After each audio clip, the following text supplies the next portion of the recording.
I don't know what just happened. I don't know what happened. He was just in here and then it kicked out. Edgar, what's going on? What's going on, Edgar?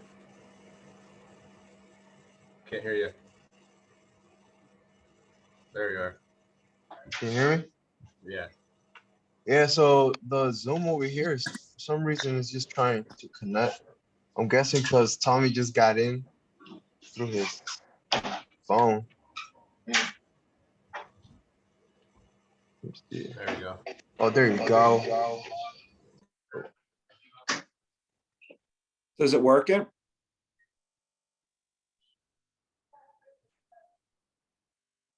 Okay. Yeah, I can hear you. All right. Edgar's gonna play the video to get us started, but we'll give a couple minutes, Edgar, until we get everybody on.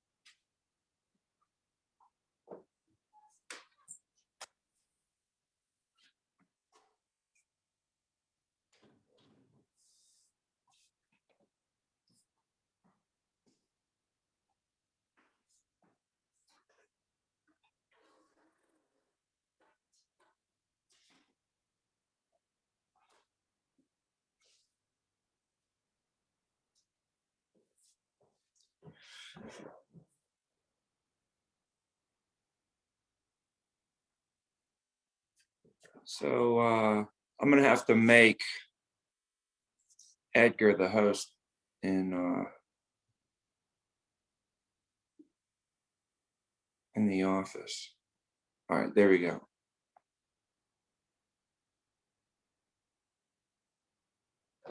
Perfect. Edgar, what are you on right now? Are you on the computer? I'm on my phone. No, we got to It's get on the 'cause- computer. Yeah, but you became the host for the computer. That's okay. You should still be able to be on there. No? You're gonna have to do it on your side. No, go on the computer, bro.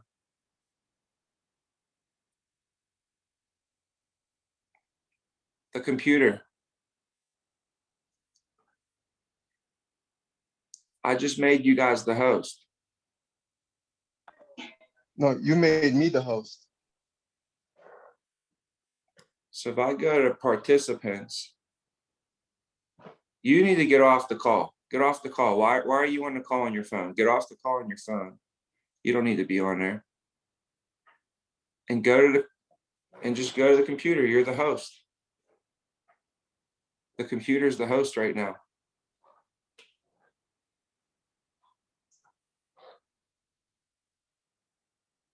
Yeah, see?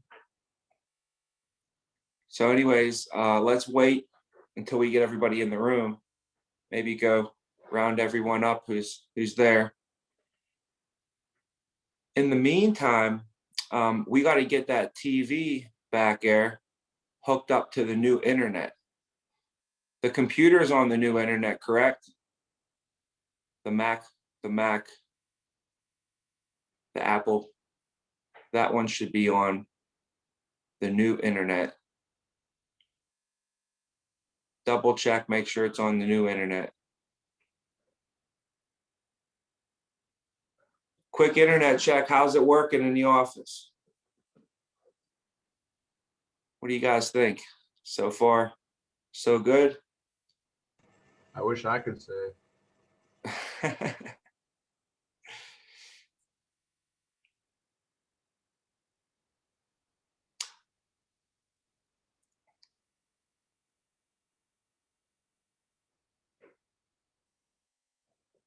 Or what law are we on, guys? We on law number 8 today?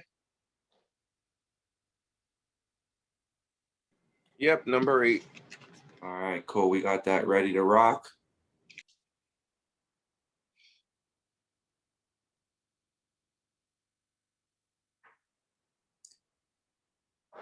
What is it, like 9:03 maybe? Is anybody else out there in the lobby or in an office we need to go and get them into the room?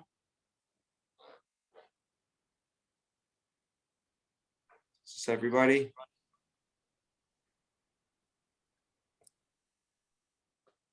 All right. All right, well, let's get this law going. Law number 8, law of intuition. Edgar, if you could play it for us, and we'll take it from there. This is a good one. The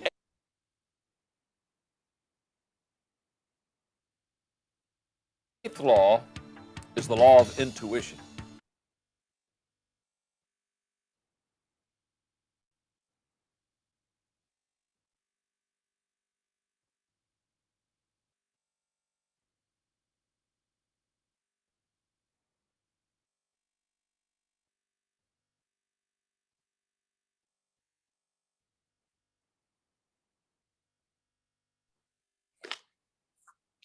Is Edgar still in the room?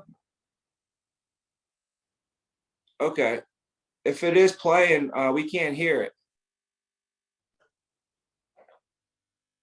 You gotta maybe share with sound. So maybe stop screen share, and then when you share, you gotta share with sound.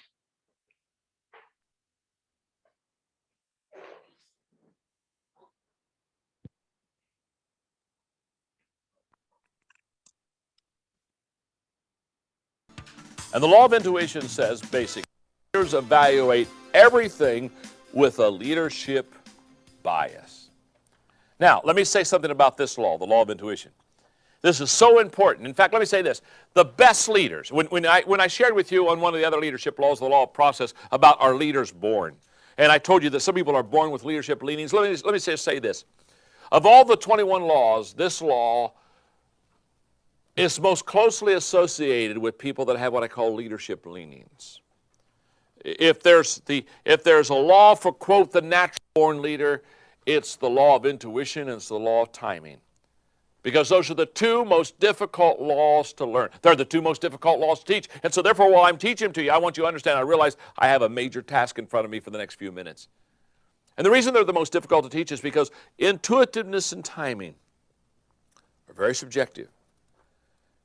And only people that have natural leadership bents naturally pick them up. So if you don't have natural leadership bents, you can learn to be intuitive, but it's going to be a long process. I promise you that.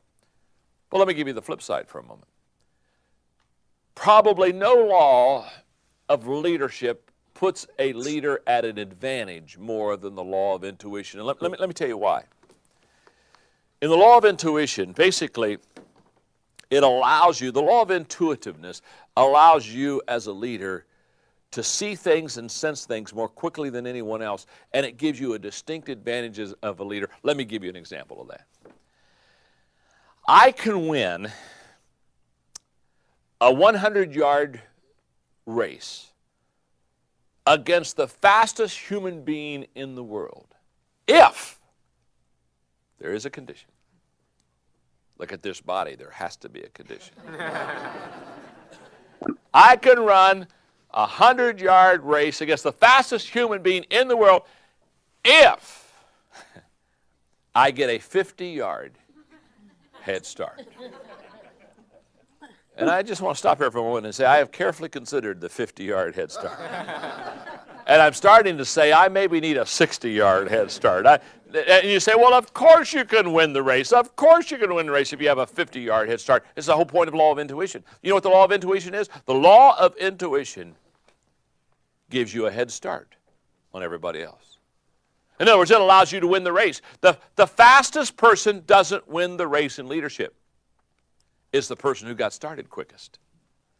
Understand that. And the law of intuition gives you what I call the leadership jump start. It allows you, it allows me to get going before anyone else can get going, and therefore we get to the finish line first. And somebody says, well, how did you get to the finish line? Are you the fastest? No, I'm not the fastest. It's not the fastest, it's the first. in leadership. And what you have to understand is the law of intuition allows you to be first. So, let me see if I can do a good job teaching this law. The first statement I want to make is this one. In intuitiveness, in intuition, it's important for you to understand who you are, because in the area of intuitiveness, here's the way this works. Who you are determines what you see. In other words, if I'm a leader, I see everything through leadership eyes.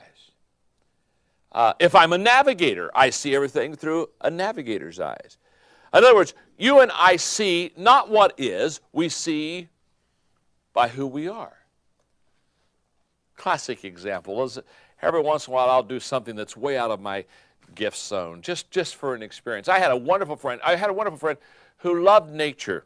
And I remember we used to go on hikes together. His name was Paul. And Paul would say, "Oh my goodness, did you see that bird? Did you see that ground?" And he'd talk about all these things, and no, I didn't see it. I didn't see it. Well, Paul said, "It was right there. It was right over there. Didn't you see it?" No, I didn't see it. Why did Paul see all of nature and I didn't see a lot of nature? Because intuitively, that's who he is. He's a nature lover. I'm just a Mr. Magoo walking through the field, not having a clue what's happening. Who you are determines what you see. For example, my gift is communication. I do communicating almost every day of my life. And so whenever I have to communicate, whether it's in training sessions like this or in major auditoriums and stadiums across the country, it doesn't matter. I'm not nervous. I'll be honest with you, I just don't get nervous. People say, "Well, are you uptight?" No, I'm not uptight. I'm going to go out and do what I love to do with people I love to do it with. And I'm going to have a great time. And so I enjoy it. Why? Why? Because it's my gift. My wife, Margaret, who in her earlier years was a school teacher by profession, communication is not her gift. And I always hate it when somebody, because, they say, "Well, would you come and speak to us?" Ask Margaret to come and speak to us, because if they ask Margaret to come and speak to them, I know what's going to happen. She's going to come to me. She's going to say, "John, they want me to speak over here. What should I say?" Now, let me just stop here for a moment. If you don't know what to say, communication is not your gift. What do I say? So over the years, because we've been happily married for well over 30 years now, she knows that no longer does she come and ask me what to say, because I say, "Margaret," So now she'll say, "Okay, don't tell me what to say." She said, "Just tell me, how do I get started?" How do you get started? And like maybe she's going to go speak at a banquet, I'll say, "Well, just kind of listen to what people say before you speak and play off of them." And somebody says something, you get up and you just start talking about that. And she hates that answer. Well, I'm not trying to confuse her, and I'm certainly not trying to frustrate her. It's how I do it. Why would I do it that way? It's my gift. It's who I am. Now, let me flip it for a moment. Let's talk about clothes.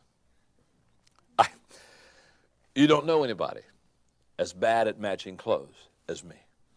I mean, I have this clothes closet, and I have been known to go into my clothes closet, close the door, and just stare at stuff. For 15 minutes, paralyzed. I'm a leader. I'm paralyzed. Kind of drools coming down my mouth. Mary will say, "John, are you in the closet?" Yeah. "You need help, don't you?" Yeah. And she'll come in and say, "What are you doing?" And I'll tell her what I'm doing. And she'll say, "Oh, wear this sweater, these slacks," and she'll pull everything together, and she'll throw it kind of to me, kind of like I'm a piece of garbage or something. I'm a beggar collecting things. "Oh, thank you. And she looks at me, and she'll tell me at the same time, she said, "John, why haven't you figured this out yet?" Because she'll go into she'll try to help me with colors, and she'll tell me all these principles and all these laws of the clothes closet. And she can't figure out why I can't get it. Well, I can't get it because it's not who I am. It's not my gift. I'm not intuitive in that area at all. Now, what I do is, when she'll say, "Okay, this sweater and these slacks match," what I'll do a lot of times is what I've done, I'll put the sweater and the slacks on the same hanger. And in a shirt, you know, and I'll get on, and so I'm just set because this is really great. Because then I know, you know, sometime when I don't have time to ask her, I'll just put them on. And so maybe a week later, I'll go in and put the outfit she gave me a week before on, and I'll be so excited because I know they match. And I'll walk out, and as soon as she sees me, she'll look at me, she'll say, "Are you wearing that again?" Well, yeah. I could wear the same thing every day and be a happy man. Oh, she said, "That's so boring." She said, "You wore that last week. Don't do that." She said, "People will see you." And she'll go in and she'll take the same sweater and put it with the different slacks and different shirt. And I know she does that just to mess with my mind. And it works. And I'm totally confused. Or I love it. Sometimes I'll get dressed and I'll sneak out of the house before she's up, and I'll come back and I'll walk in the house and she'll look at me and she'll say, "Did you wear that?" It's on my body. And she's saying, "Did I wear that?" No, no, I'm buck naked. It's a mirage that you see here. Or I want to say, "No, I had a good outfit. I changed in the garage before I came in the house just to mess you up." Now, what you have to understand is, Margaret still, to this day, can't figure out how I can't figure it out. It's not who I am. Here's what I want you to understand, and here's the key point. You're intuitive in the area of your giftedness. So whatever you're gifted in, you're intuitive in. And leaders are readers. They have the ability to read a situation. Why? Because they have some leanings in giftedness and intuitiveness in the area of leadership. So they see everything through the leadership grip. And what do leaders read and what do leaders sense? Since leaders are readers, what are they? Leaders are readers, number one, of people. They have the ability to see people. Not only just see people, but to understand where they are. Classic example, when I'm in a conference, if Margaret, my wife, happens to be with me, sometimes at the end of the conference, she'll say, "You know, a guy came up to you in that gray sweater. What was he talking to you about?" I don't have a shot. I don't remember anybody coming up in a gray sweater. I don't remember anything that anybody wore. And she'll say, "You know, the guy with the gray sweater, you know, the guy with the gray sweater." I don't remember the guy with the gray sweater. Why? Because she's very color conscious. I'm not conscious. If I could figure it out, I could tell her who was that talked to me and basically what they said. But see, I'm a reader of people. I'm not reading what you wear. I'm reading where you're going and who you are and what you're thinking and where you are in the group of people. Leaders are readers of people. They have a sense of where people are and how people feel and how people think and how people are responding. They pick up on that. Their leaders are readers of opportunities. Oh my goodness. They see an opportunity coming. In fact, they're kind of amazed. They look around and say, "Doesn't anybody else see this opportunity? Am I the only one that's getting on the opportunity bus?" And they are. They get on the opportunity bus, and everybody else, they're around the depot, you know, having a croissant, you know what I mean? They don't have a clue. They don't even see the bus. Leaders are readers of opportunities. Thirdly, leaders are readers of the environment. They have a sense of what's happening in the environment around them, and they can feel things. Number four, they're readers of timing. They understand the ebb and flow of timing and when to seize the moment as they can and when to let the moment go. Number five, they're readers of motives. They have the ability a lot of times to not only see what a person does, but have a sense of why they do it. They're readers of the future. I'm not talking about some kind of a person with a crystal ball, but they have a sense of what's coming around the corner. They can sense what's approaching and what's up in front of them. Number seven, leaders are readers of the placement of people. They know where to put people. They have a sense of what people's giftedness are, and so they kind of say, "I think they would maximize their potential in this position." And finally, I think leaders are readers of the process. They understand process well. They understand that it not only it takes a while for them to develop in a daily sense, but they also realize it takes time for people, and they can kind of look at people and know where they are on their journey and how far they are from becoming the leader perhaps that person wants to be. But here's what I know. Leaders are readers of people. And the law of intuition basically says that if you can be intuitive, you get a head start. Now, one more comment before I go to the next law. If you find that this isn't a strength of yours, and many of you will be very frustrated with this law because it's a little bit subjective, I would just suggest a couple of things to you. One is find an intuitive leader and hang out with them. Because I have found that if you hang out with an intuitive leader and ask them questions about why they did this or why they said that or why they went there, that many times they'll give you a read of how they can see things. And if they give you a read of how they can see things, they'll begin to teach you to see those same things. I would say, secondly, also, is lead out of your gift mix. Whatever your strength is where your intuition is. So therefore, for example, when you get to the law of navigation, if you're a good navigator, like Chuck is, it's very simple. What you do is you start leading out of the day-to-day navigating with people, and you'll find that you're very intuitive in that area. Stay to your strengths, because it's in your strengths that you can lead people effectively.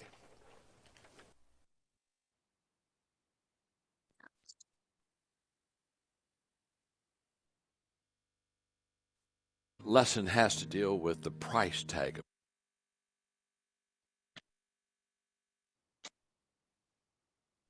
All right, guys, 1 second.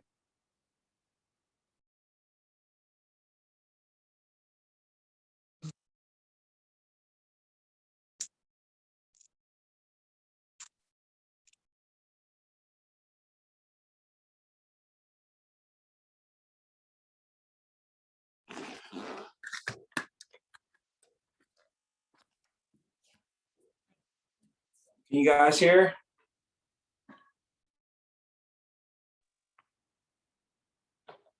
All right, good. All right, guys. So just to recap everything, right? Not the fastest, but the first, right? Leaders are readers. Leaders are readers. When you hear that, you usually think leaders are readers of what? Books. Everybody thinks books. Did he say books in there?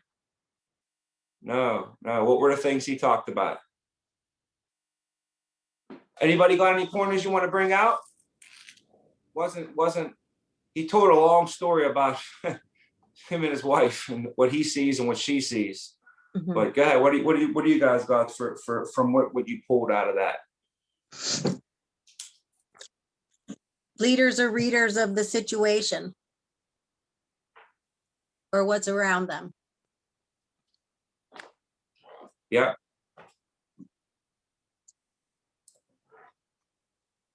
Of people and opportunities. I mean, there's a whole list of them, but I don't want to take it from everyone. Environment and timing.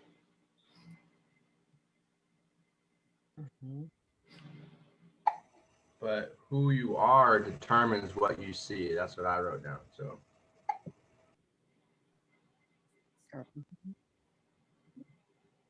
Yeah, I think something important is leaders are readers of the placement of people. You know, they're good at seeing who's good at this area, who would excel in that area.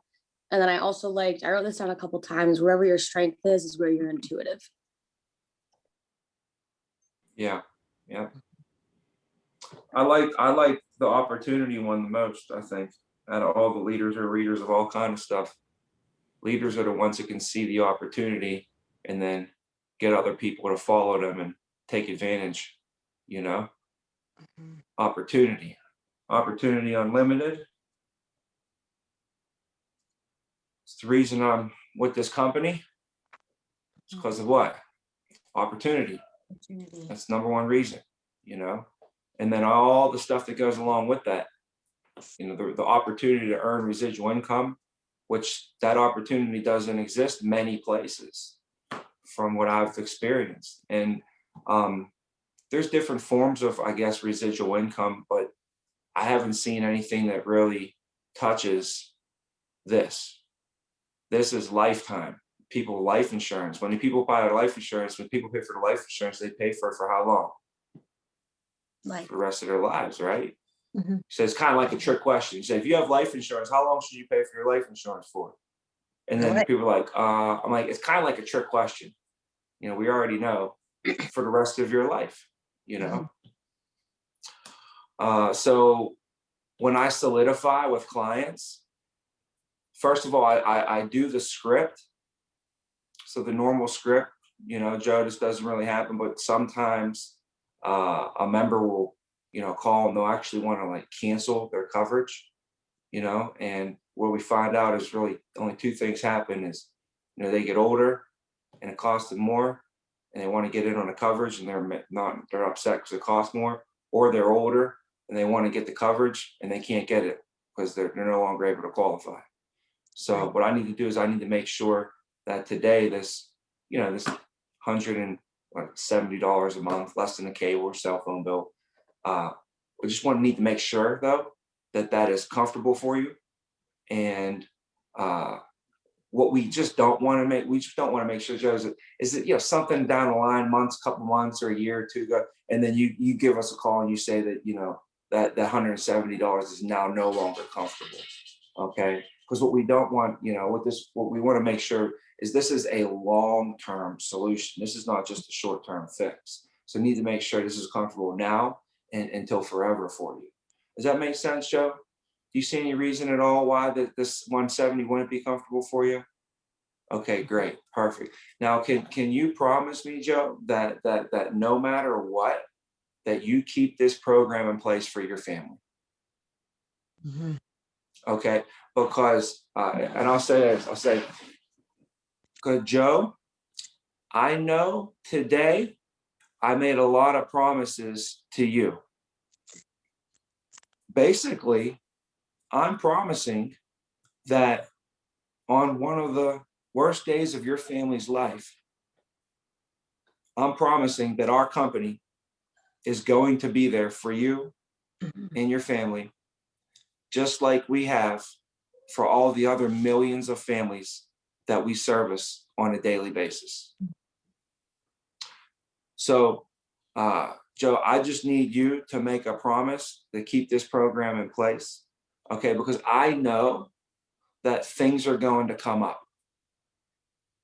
In the future, you may need to put tires on the car, the furnace may go, the kids are going to want to go on vacation, Christmas is going to come, you're going to send them to prom, you're going to get everything you can. But out of everything that you've ever done for your family, and out of everything that you are going to do for your family, this decision today is by far the best and most important thing you could have ever done for them. So I just need to make sure, Joe, no matter what happens from now until forever, that you'll be able to keep this program in place. Can you promise me, Joe, that you can make sure you keep that program in place? Perfect. Like I said, I promise you, we'll be there for your family forever. As long as you keep your promise, guarantee you we'll keep our promise. All right. So Joe and Mary, I just wanted to let you know this is a very special thing, man. I want to congratulate you guys once again on doing this for your family. And I'm just so honored, and it's a privilege for me to be able to meet with you and play even just a little part in protecting your family and making sure that you guys are able to leave a legacy to the ones that you love, So one quick question: how long do we need to keep this in place for now, Joe and Mary? Forever. That's right. That's right. If anything ever comes up, you give me a call. Okay. That's how I would solidify my deals. Can you guys do that for me and start teaching that? Okay. So you do the normal script. First of all, don't skip the script. I mean, that's just nuts. Okay. Do the script with a little bit of passion, slow down a little bit, smile, look them in your eye, be serious, let them know, but be for real. Like in my mind, what I tell them is the honest to God truth. You know what I'm saying? I tell them, like, out of everything that you've done for your family, you've done a lot, because people have done a lot for your family. So out of everything you've ever done, and out of everything that you're ever going to do, this decision today is by far the best and the most important thing you could have ever done for your family, guys. So I just want to congratulate you and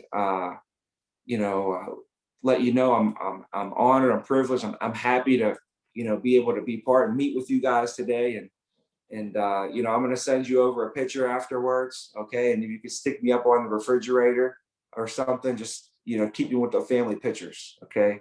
I could be part of the family. Throw something like that out there, man. All right. So that's called the promise deal.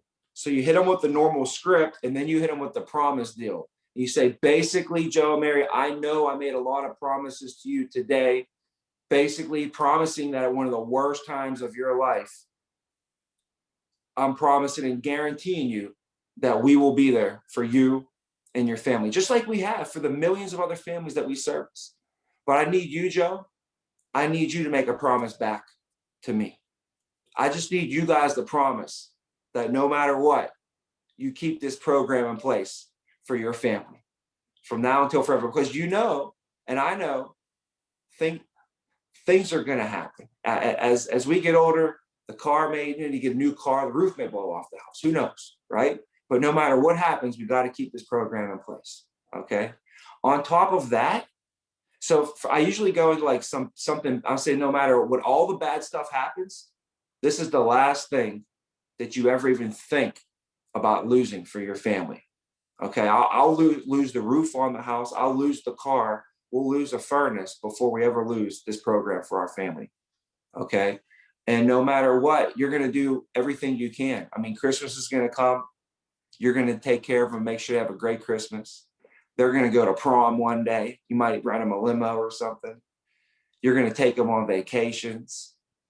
And listen, out of everything that you've ever done for your family, and out of everything that you're going to do for your family, this decision today is by far the best and most important thing you could have ever done for your family in your entire lives. So I just wanted you guys to know, congratulations on that.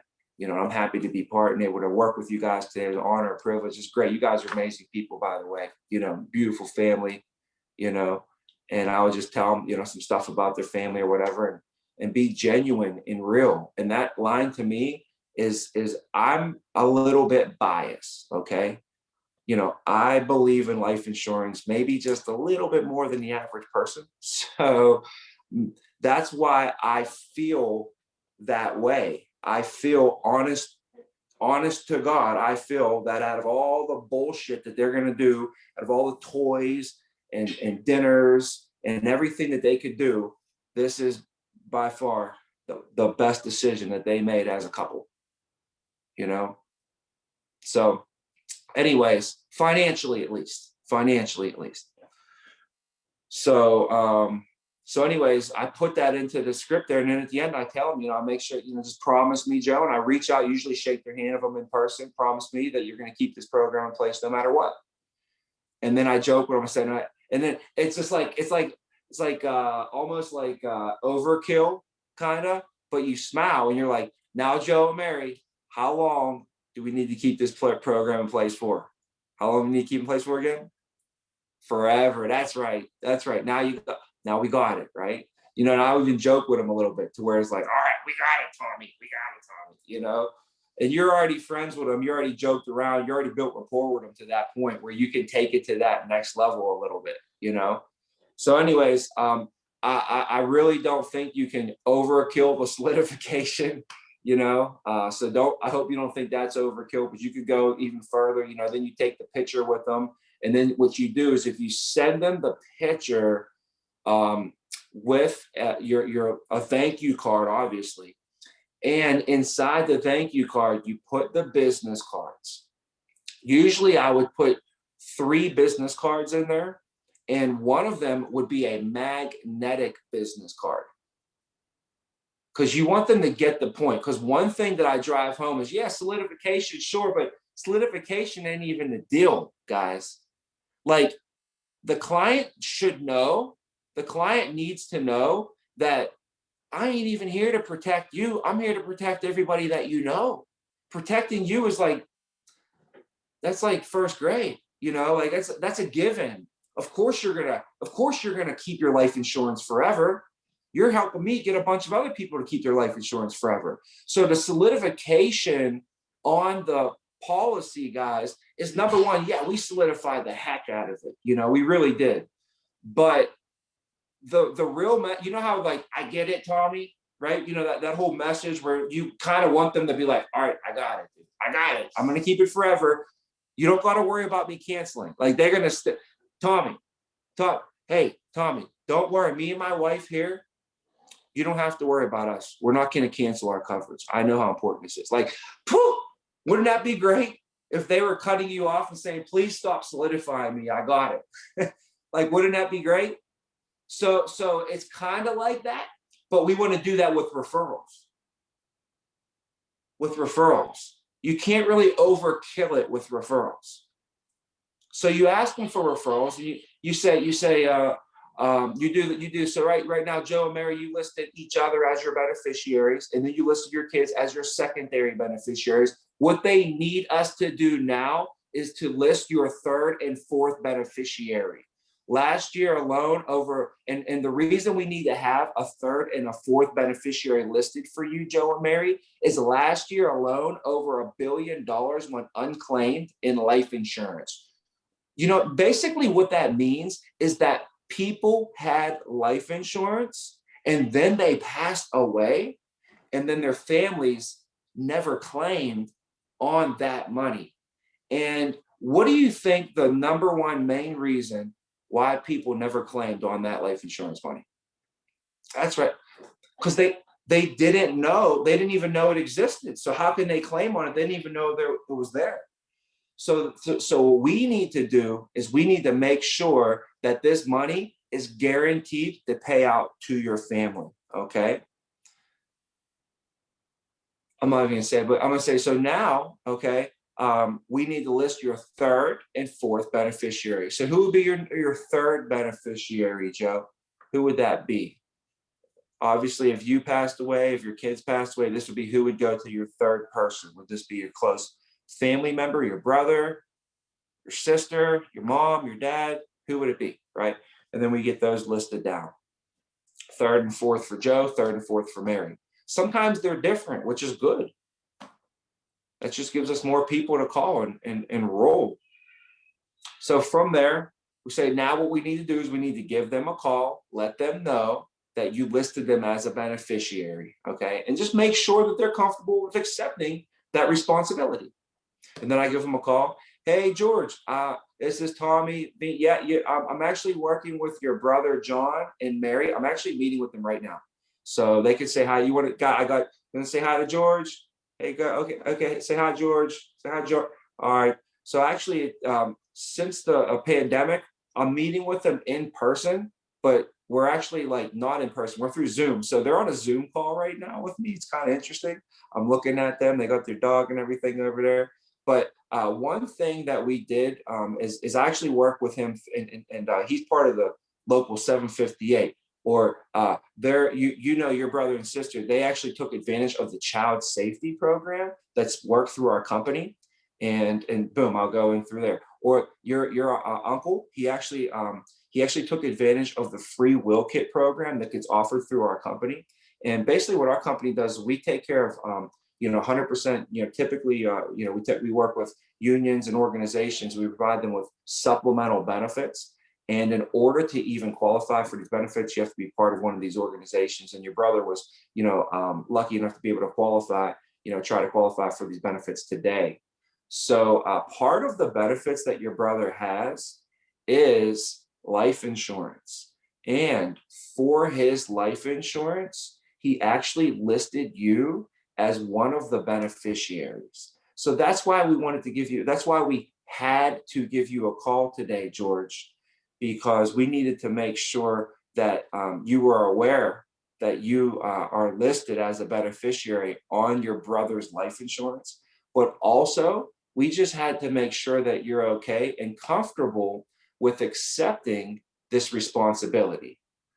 So, Joe, is it okay? And are you comfortable accepting that responsibility of being a beneficiary? Because if something happens to your brother, you may need to be the one to claim on the money.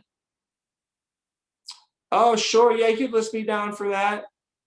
All right, perfect. So if you do accept this responsibility, the next steps are I need to meet with you and your wife to make sure that I go over the claim forms, the process, so that you have everything that you need.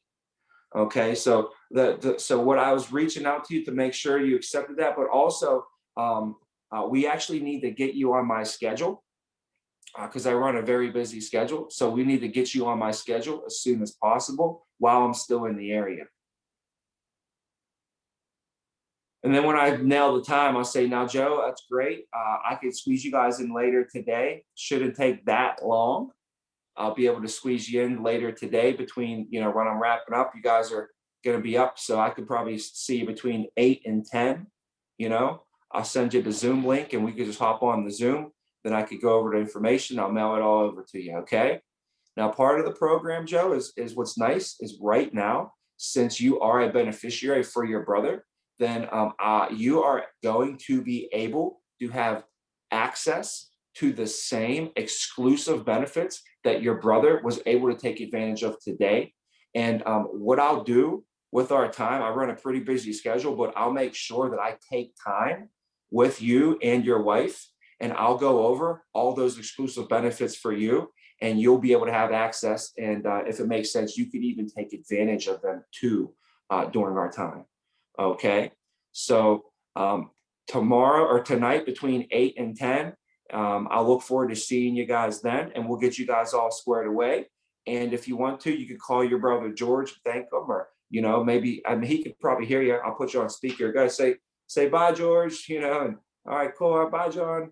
All right, great. And then hey, we'll look forward to talking to you later. I might even try and make it to some of little Johnny's football games. If you ever come down to the football field, maybe I'll be able to see you down there sometime too. All right, all right, boom. Get off the phone. All right. Now we got to call your mother, okay, and make sure we let your mother know we listed her as well. We'll call them on. Boom. And I'm sitting there and call them and get them all set up. Hey, and listen, guys, I know this does take like an extra minute or two, but I promise you, this will save your family hours, days, even weeks of time. So it might take us an extra minute or two to get this stuff aligned. And for me, it does take some extra time on my part, but all of this would be completely pointless if, God forbid, something did happen and none of this money got paid out to your family. So bear with me, guys. When I do something, I want to do it right. When we do things, we do it right. Most insurance companies, if they give you pushback, guys, just keep this in your pocket. Most insurance companies, they legally, just so you know, legally, you have to put 2 beneficiaries down. But do you think life insurance companies want to pay money out to people? If they could somehow get around paying money out, they probably would not pay the money out, right? So by listing more beneficiaries, that's basically guaranteeing that the money's getting paid out. If you're a life insurance company, you're not trying to pay money out, are you going to go these extra steps? Are you going to go these extra steps to ensure that the money gets paid out? I'll guarantee you 99.9%. In fact, we are the only life insurance company that goes the extra steps to ensure that our policies get paid out to our clients. And it starts out doing it right from the beginning. So that's why we make sure we collect that 3rd and that 4th beneficiary. And we make sure we keep that on file. And then we follow up and they have the proper claim forms and they know the system as well. So if you guys want to know some fire on the contingents, that's some stuff right there. That's some stuff.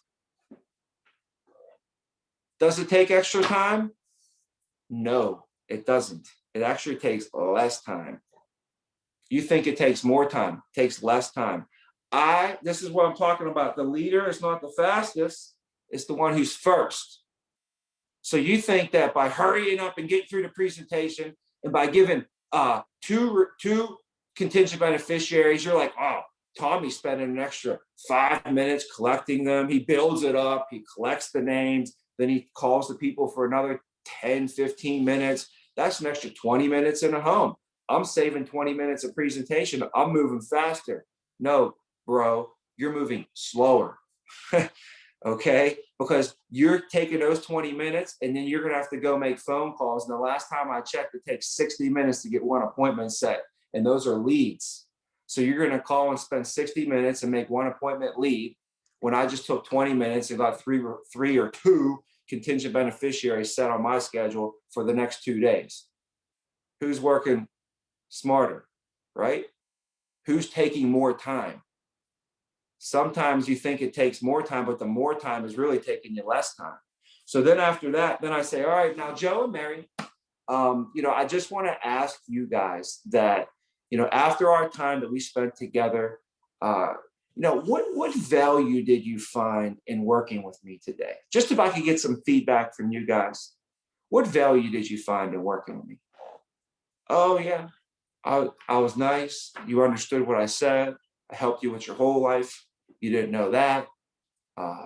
Your family's protected. You just feel better now. You feel more confident. You feel more comfortable, right?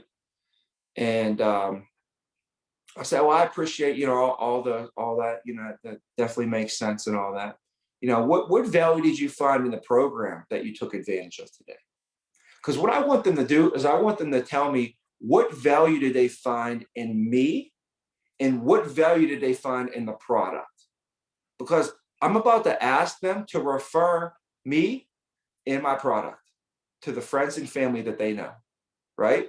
So if you can get them to tell you everything that they like about you and everything that they like about the program, they're basically reselling themselves on you. They're selling you, so you get that fresh in their head. And then you, boom, right when you say that, you go like this. You say, now, Joe and mine, hey, Joe and Mary, with all that stuff in mind, I have an important question to ask you guys. With all that in mind, I have a very important question that I'd like to ask you. And don't be afraid to use the word very important. Like, I had a letter that I need to get mailed out, and I gave it to Edgar. And I said, Edgar, we got to mail. Can you get this mailed out? He's like, yeah, sure. He sets it aside, right? And then I walk up to him and I go like this. I go, Edgar, hey, this letter right here, this is a very important letter, and we need to make sure that this gets mailed out. Now he doesn't just say, oh yeah, sure, and sets it aside. He takes it, and you know what he does? He goes and mails it immediately. Isn't that crazy? Try that game with people. Give them something and be like, oh yeah, here. And they'll watch. You're like, all right, we'll set it. But then go to them and be like, listen, this right here, this is a very important fork. Okay. This was from my nana. She actually had this handmade in Italy. Okay. And this was used at the baptism of our firstborn daughter in the United States, and I just need to make sure that we put this fork in a good spot. You're going to be like, where do I put the fork? Maybe we should go build a cabinet just for the fork, You're going to take care of the fork. But if I'm like, hey, here's a fork, what are you going to do with the fork? Throw it in the dishwasher. See? So you can build things up by making it important, So all I do, I'll say, so Joe and Mary, with all that in mind, with all what in mind, you remember how you just told me how awesome I was? Remember how you told me how great that product is, how good you feel, right? With all that in mind, I have a very important question I'd like to ask you.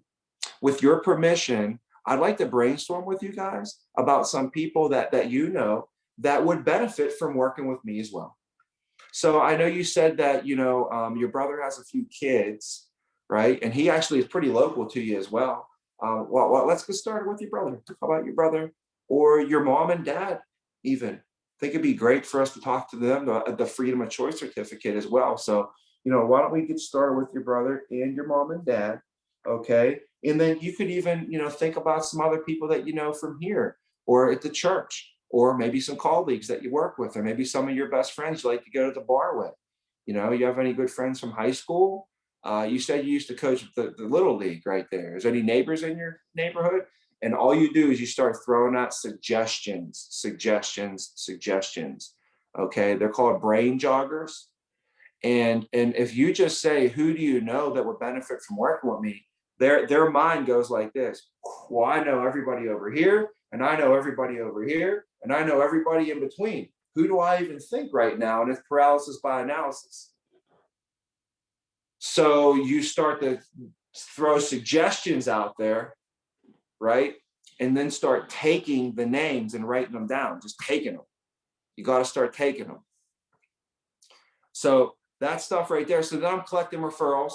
So they know I want referrals, right? Then at the end, when I'm done with them, after I get those referrals, then at the end, I'll, and you want to roll them. So now let's just give your brother a call now. That way, when I call him, you don't think I'm like some crazy telemarketer or something like that. Let's just give them a quick call now and get them on my schedule, you know? And I always say, we got to give them a call and get them on my schedule now. That's a big thing. Let them know your intention from the beginning.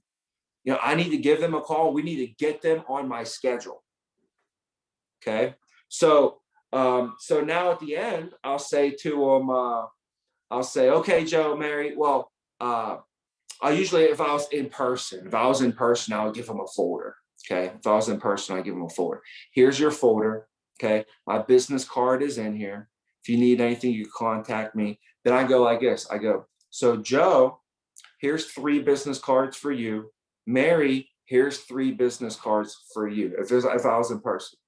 All right. And I say, now, these are actually not for you though. I'm going to ask that you get these into the hands of the top 3 people that you know that would benefit from meeting with me as well. All right. Can you get these out to some of your friends and family? Next time I see you, but I want to see you with those 3 cards still. Okay.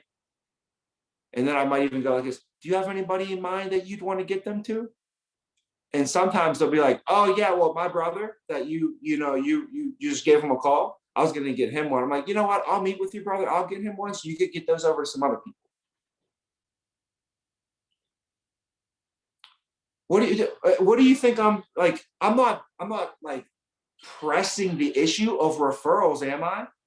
But I am suggesting another way and another way and another way till they get the point. Okay. So then you give them a thank you card with a business card magnet in it.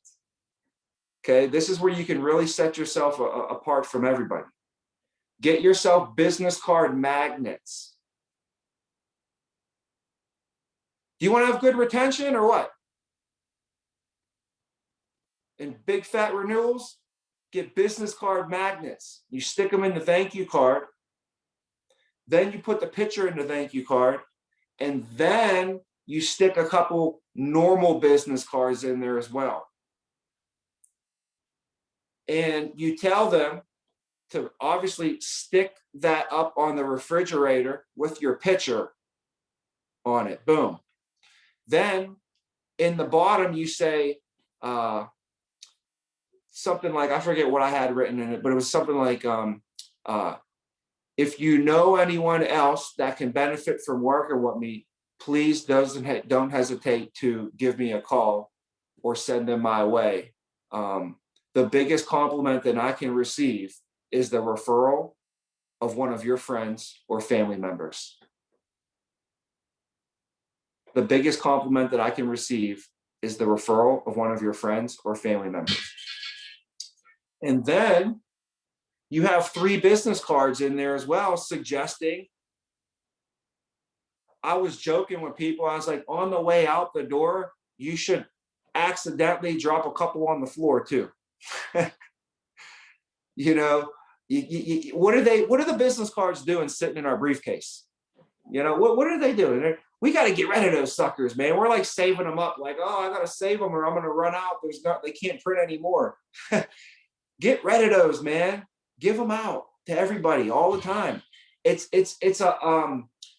a subconscious suggestion, you know? So to the point where they're like, I get it, Tommy, you want referrals, okay? I get it, you want referrals. I get it. I'm going to work on getting you some. You feel me? Like how they said, I get it, I'm not going to cancel. You want them to, like, I get it, you want referrals, okay?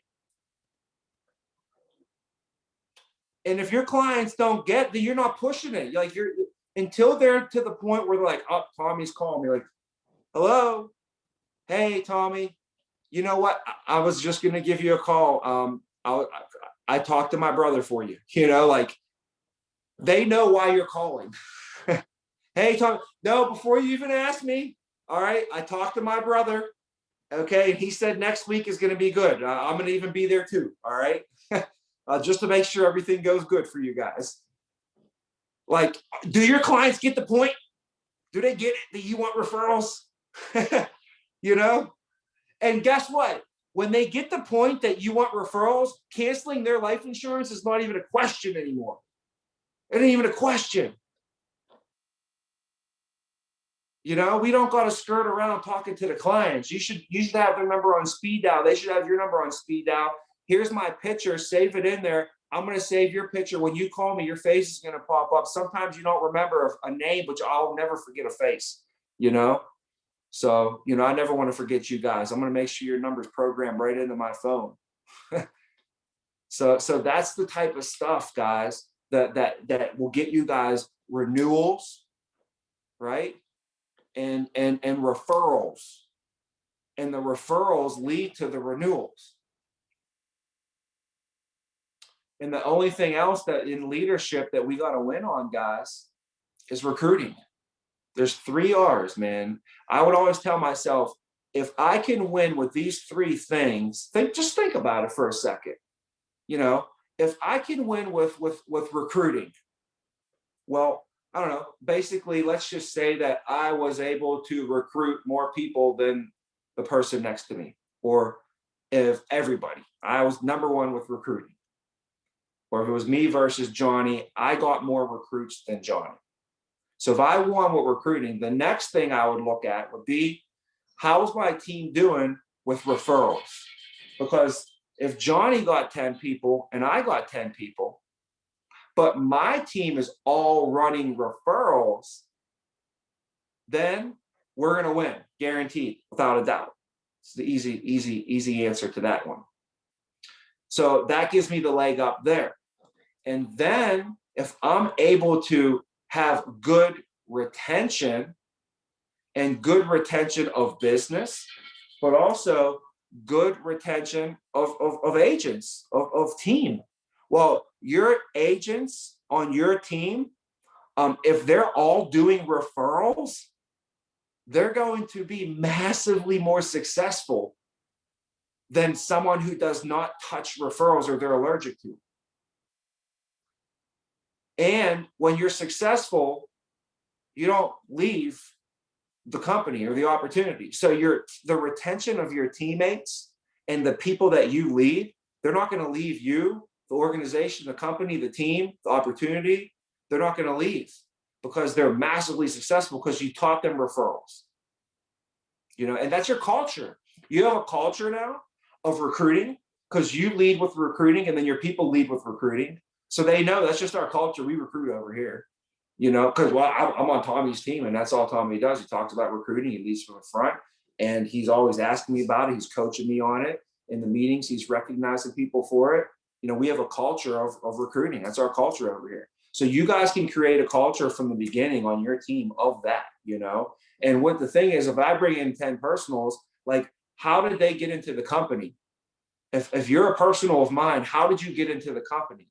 I personally brought you in, you know? So your thought process is this. You're like, well, I guess the way that the company works, I guess the way that you build your team, though, I mean, I'm watching Tommy and the way he built his team is he called me, he met me, he personally recruited me.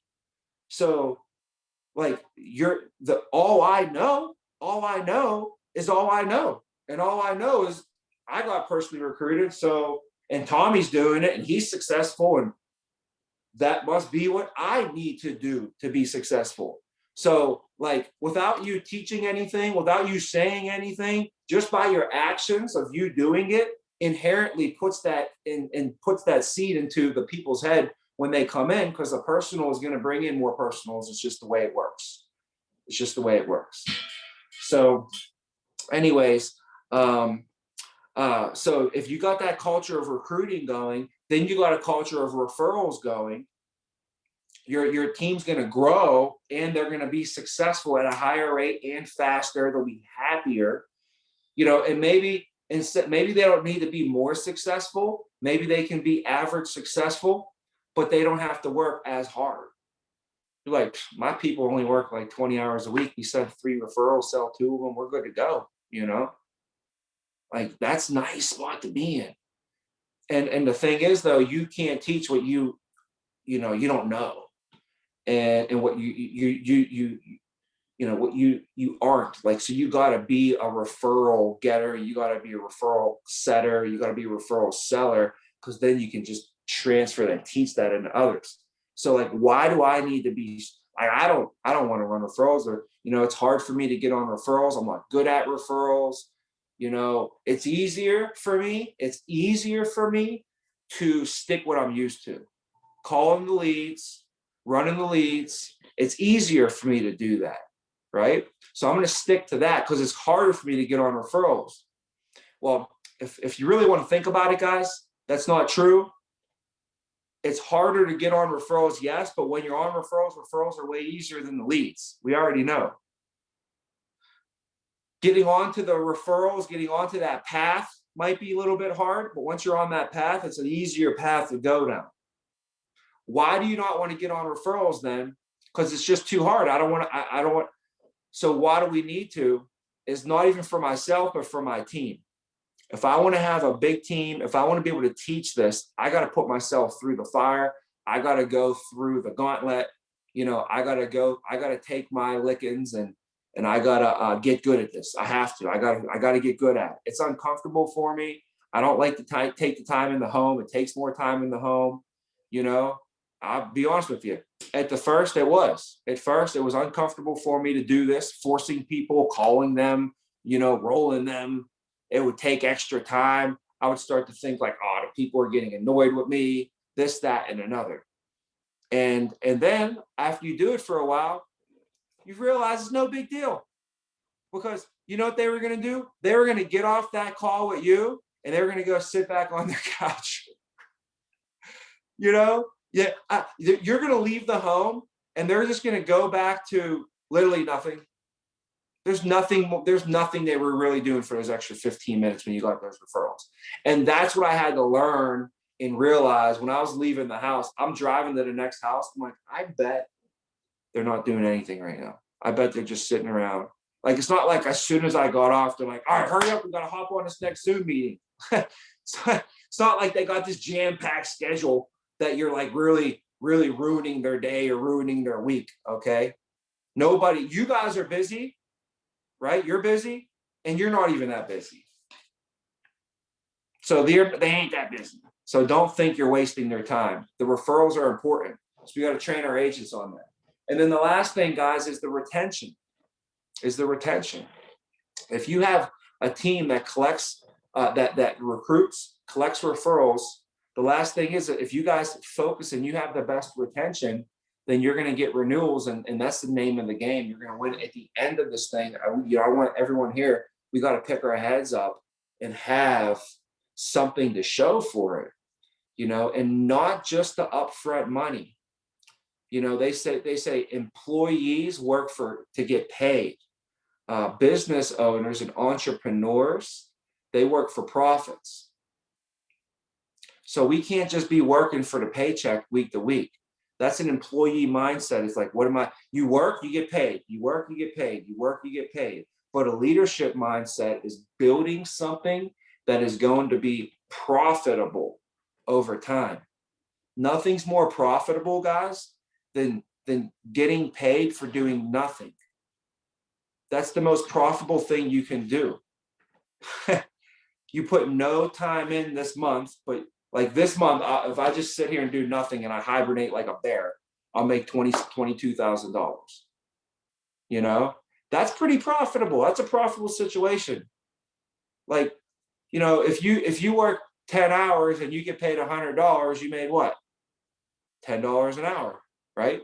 If you work 10 hours, you make $1,000. What did you make? Made $100 an hour. If you work 10 hours and you made 10 grand, you make $1,000 an hour, right? What if you work 0 hours and make 22 grand? What did you make per hour? See that? That's what I'm trying to get you guys to. You know what I'm talking about? Where everybody, nobody gets that. You say, well, you know, so what do you work about 40 hours? You make what, about $1,000, right? So you work about 160 hours for a month, and you make 160 hours, and you make like $4,000 or $5,000. 160 hours, $4,000 or $5,000, right? What if I can get you to where you can work 0 hours and make 20 grand? People are like, huh? What do you mean? Yeah, I'm talking about doing work today and getting paid on it for the rest of your life. Like I get paid today for work I did 12 years ago. So that's part of the recruiting, you know, there's some stuff you could drop out there for recruiting. But for the retention, we already went over that today. So I'm not going to go over much more for the retention. On the retention piece, I went over solidification hardcore, and then we went over collecting referrals after you make the sale. And that is just extra solidification on top of that. And they're not going to cancel their coverage. If you do that and your people do that, they're going to, number one, have good retention. Number two, they're going to have referrals to go see. So it's pretty much a really strong power move. It's a win-win situation. You can't, if you run that play call, guys, and you might not be the best when you run it the first time, but you keep running it and getting good, and that becomes your system. That becomes your culture. And then when people meet with you, that's what they get. And now you're a happy meal. And you want to be a happy meal. You know, you want to be consistent in what you deliver on a daily consistent basis. You know, we keep working at that. So that's some stuff right there that I really think will help us in teaching and training, you know, our team and, you know, ourselves, making sure we have that stuff down too. On a side note, with retention, since we're on it, just some pointers, guys, some pointers. Okay. Sure. The deal is made in the home. Okay. It's saved in the home. So if you make a sale and then there's an issue with your policy and you have to help a client. Okay. Let's just say that, that, I don't know, they have questions or they want to cancel or they want to reduce down or whatever, you know, you got to get back in front of them in person. Okay. Do not try to do it over the phone. Your attempt needs to be getting in front of them in person to save anything. So when you're calling these people, you're not calling them and be like, hey, we got to get your coverage back on, blah, blah. No. You're calling them to set an appointment. Hey, Joe, a couple things with your coverage. I just need to make sure that I get back with you and your wife, you know, to finalize and make sure everything's good to go, blah, blah, whatever you want to say. But you're calling them to book an appointment to get in front of them, okay? Too many times where a client has questions or something happens with their policy and we try and call them and save it over the phone. Remember, it's made in the home, it's saved in the home, okay? So that's a reactive thing.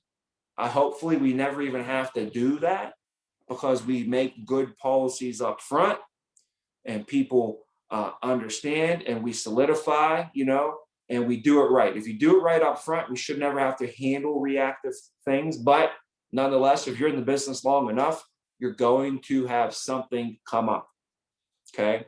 And you're going to have to save a policy. And the approach isn't, oh no, my renewals are going to go down. Oh no, I'm going to get a charge back. You know, the approach is, oh no, this family that I met with, I got them life insurance for a reason, right?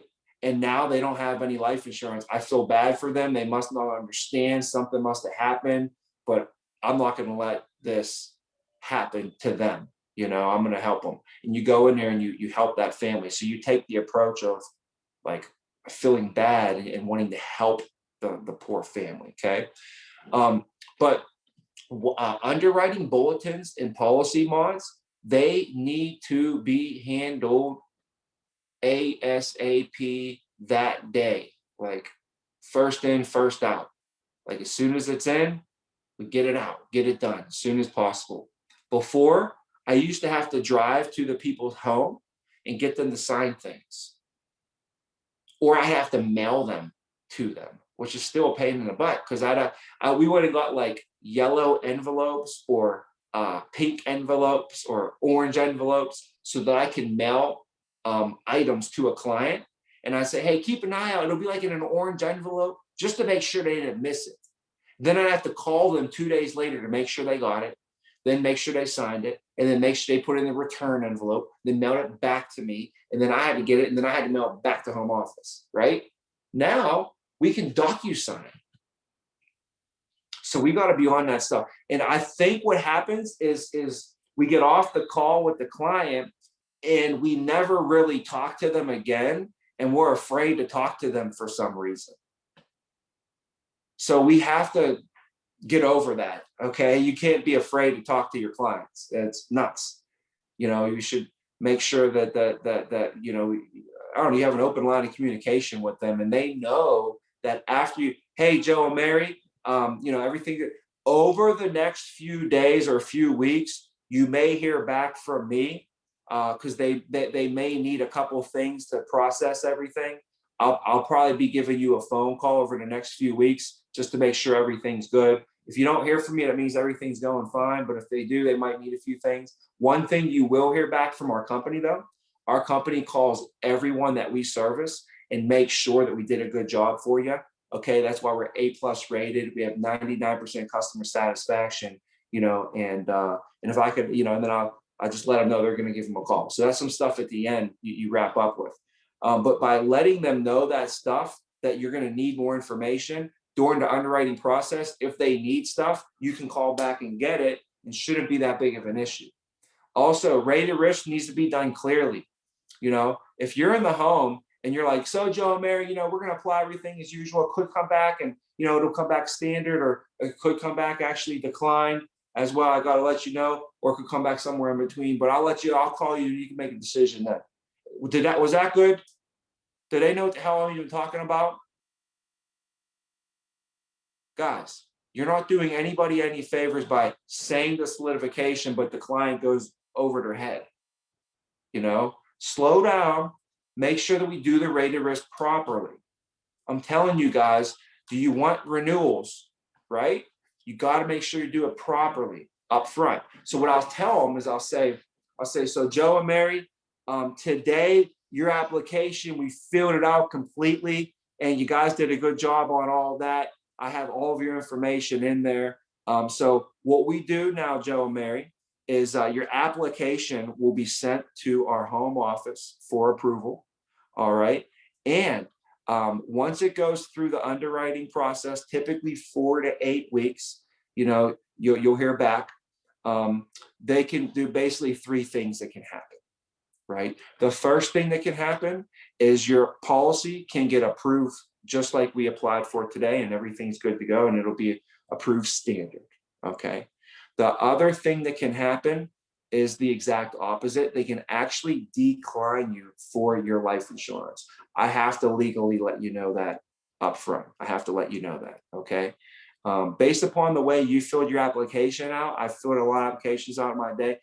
If all this is correct on here, I don't see any reason why they could decline you. However, there may be things on your record that we don't know about or we didn't disclose here today. Okay. And then the third thing that could happen is where they wouldn't decline you. They would actually approve you, but they would approve you with a little bit of a rating where it may cost you a couple extra dollars a week or a couple extra dollars a month. Basically, it's kind of like car insurance. You know, like if I applied for car insurance, you applied for car insurance, and you had a clean record, but I had, let's say, a not clean record. 3 car wrecks. I totaled my last truck. I got 4, speeding tickets. Who's going to probably pay a little bit more than in their car insurance? Probably me, right? So what the good news is though, is if you get approved and there is a little bit extra cost to it, that means that you're that much closer to almost being declined. So the program for your family at that point, it means that it's even going to be more valuable for you. Okay. So either way though, Joe and Mary, over the next few weeks, we'll be in contact, and whether it's approved or declined or you know, possibly, you know, it might cost a couple extra dollars, I will let you know. Okay. And then you'll be able to make a decision at that point. But I want you to know, but I want to ask you though, if it comes back and it ends up being rated for any reason, let's say it costs a couple extra dollars a week or a couple extra dollars a month, I'm sure that's not going to be that big of a deal, would it? And if they're like, oh, well, I don't know, I'll say, okay, well, if it comes back and it does cost a little bit more, they have a couple different options for you. Okay. But no matter what, Joe, I need to make basically I need to make sure that you know, we still get you your foot in the door with this coverage at some stage, at some level. Does that make sense? All right, perfect. So you want to have these conversations with them up front. I'm not afraid to slow down a little bit here, because I'm telling you, if you don't slow down for a minute here, you're going to have to slow down for 33 minutes later on. Right? And then what happens, the policy doesn't get put on the books. And do you know that if $1,000 falls off, how much do you have to put back on to make up for that? Does anybody know? This is something I'm thinking in my head right now that I haven't been teaching, and I'm not sure if you guys are getting this taught to you or it's being taught to the agency. But this is one of the first things I was told. They're like, Tommy, you don't let no business fall off the books, man. You got to do it right up front. He's like, listen, if 1,000 ALP falls off, it's going to take you 3,000 ALP to make up for that, just to make up for it, just to get back to normal. And I'm like, dude, how much time is it going to take me to write 3,000 ALP? I'm going to have to make phone calls. I'm going to have to set appointments. I'm going to have to give presentations.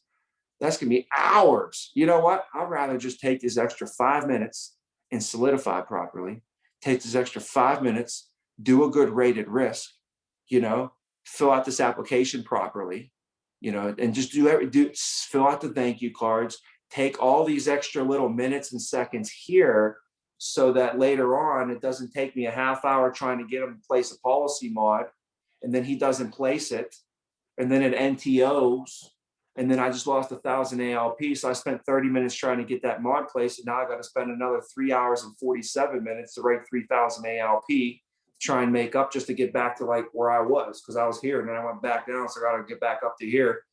Like that's a tough game. I don't want to play that game, you know. So that's why I keep harping, guys, that doing that stuff up front takes me a little bit more time. It does. I do take that. How many FBLAs do we do where it takes us 20 minutes?